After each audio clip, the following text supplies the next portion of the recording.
Papa, pourquoi elle est noire, la télé?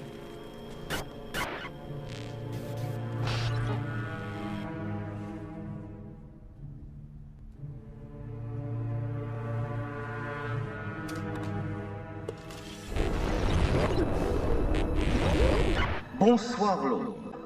Permettez-moi tout d'abord de vous présenter mes excuses. Il est sur l'émetteur d'urgence! J'aime, comme beaucoup d'entre vous, le confort du train-train quotidien, le sentiment de sécurité et la tranquillité que procure ce qui est familier et répétitif. Bon Dieu. Je les apprécie comme tout un chacun. Mais dans cet esprit de commémoration qui prévoit que les événements importants du passé, habituellement associés à la mort d'un individu ou à la fin de quelque horrible bataille sanguinaire, soient célébrés par de sympathiques congés, j'ai pensé que nous pourrions célébrer ce 5 novembre, jour hélas oublié, en consacrant un court instant de notre vie quotidienne à nous asseoir et à bavarder un peu. Il existe bien sûr des personnes qui ne veulent pas que nous parlions. Laissez-moi réfléchir. Je soupçonne qu'en ce moment même, des ordres sont aboyés dans des téléphones et que des hommes armés vont bientôt se mettre en route. Le chancelier Settler. Et merde! Pourquoi?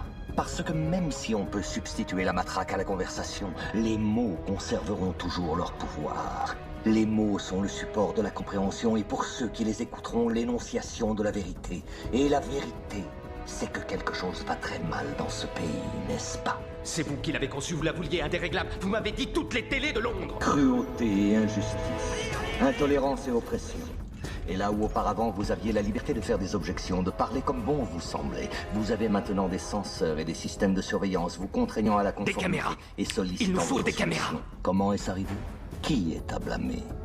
Bien sûr, il y a ceux qui sont plus responsables que les autres et qui devront en rendre compte.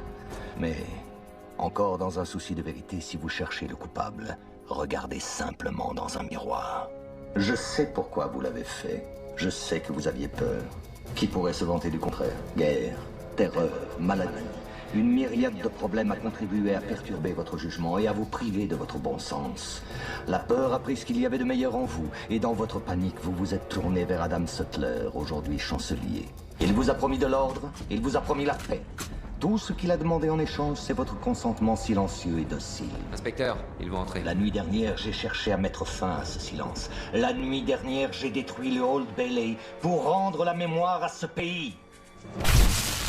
Il y a plus de 400 ans, un grand citoyen a voulu ancrer à jamais le 5 novembre dans nos mémoires. Il espérait rappeler au monde qu'impartialité, justice et liberté sont plus que des mots. Ce sont des principes. Alors si vous n'avez rien vu, si vous ignorez toujours les crimes de ce gouvernement, je vous suggère de ne pas commémorer le 5 novembre. Mais si vous voyez ce que je vois, si vous ressentez ce que je ressens, si vous désirez ce que je désire, alors rangez-vous à mes côtés, dans un an à compter d'aujourd'hui, devant les grilles du Parlement, et ensemble, nous leur offrirons un 5 novembre gravé à jamais dans les mémoires.